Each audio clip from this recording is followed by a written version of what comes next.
Hey, how's it going? Okay, let's talk about buying in Edmonton. Okay, when you work with me, the first thing we got to do, this is important, is get you pre-approved. Okay, you got to go to a mortgage broker or sometimes the bank. I find mortgage brokers usually give better service, so I'd recommend doing that right off the hop before we start looking at properties.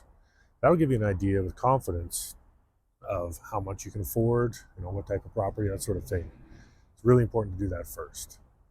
We'll set you up on a search. So you tell me what part of town you're looking in, price range, how many bedrooms you need, maybe the size, garage, all that sort of stuff.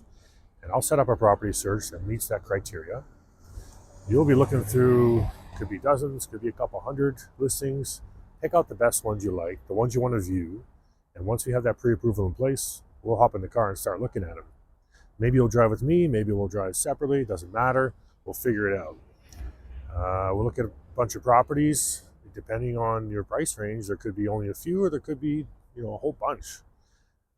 Once we feel you've got one that you're comfortable with, that you're ready to make an offer, we'll sit down and do all that paperwork. I'll walk you through everything, show you the ins and outs of the contracts. What's the process like for making an offer? Okay. Once we make the offer, decide what you want to offer versus the listing price, how much deposit you want to put down, when you want to take possession, what conditions you need, such as financing condition, inspection, condo document review if you're buying a condo, sale of buyer's home if you have to sell a place, all those things. We'll talk about them. And in other places, some people call those contingencies, some call them subjects or subject twos. Okay. The point is, whatever they're called, those are protections for you. Okay. Those will allow you to back out of the deal if there's something wrong or if the bank says no. Okay. There might be some terms you have to put in there too. Nothing too complicated. Let's talk about deposits. A deposit is money you put down to show them you're serious and qualified. Now, this has to be liquid money, okay? Sometimes you can pull it from something like an RSP or a savings account. Sometimes that takes a couple days, so you want to have that money in place by the time you make an offer. You usually have a couple days to deliver it. How much do you need for a deposit? There's no set rule or anything, but I recommend usually 10 grand or so.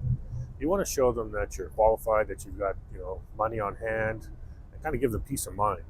If for any reason the deal doesn't go ahead, like the bank says no, or there's a major problem with the inspection that you aren't comfortable with, or maybe the condo documents show a huge shortfall or something like that, you'll get that deposit back, okay? So it's basically a security deposit that protects you, it shows them you're serious, and it also goes towards your down payment, so it's not an additional charge. Let's talk about the lawyer. Okay, the lawyer is a really important partner in this process. And most of the time, we don't actually need to involve them until the very end. That is, after you've removed conditions on your property and you're committed to purchasing it. The lawyer handles all the transfer of funds, the legal title transfer. They make sure everything in the contract is honored. If there's any extra terms or things like that, they'll help with that.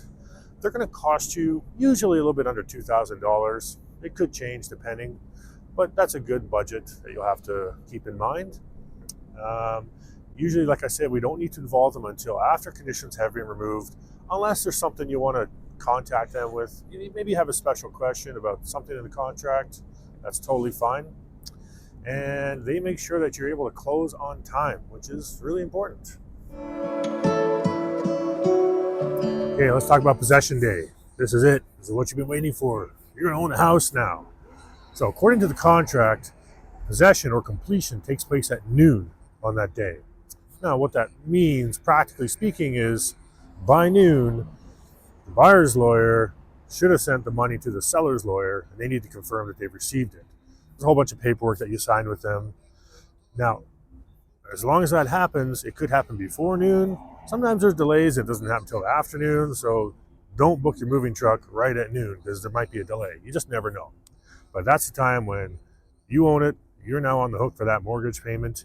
And I can pick up the keys and deliver them to you, and we'll go inside and make sure everything is tickety-boo. One of the first things I'm going to ask you to do is to fill out a survey. It tells me all kinds of information. Obviously, I need to know how to contact you if I don't already. I need to know what parts of town you're interested in, or rural areas or outlying towns. I'm going to need to know your price range. What are your needs in terms of bedrooms, size of house, garage, parking, all that sort of thing. So I'm going to have you fill out a survey to get all that information from you.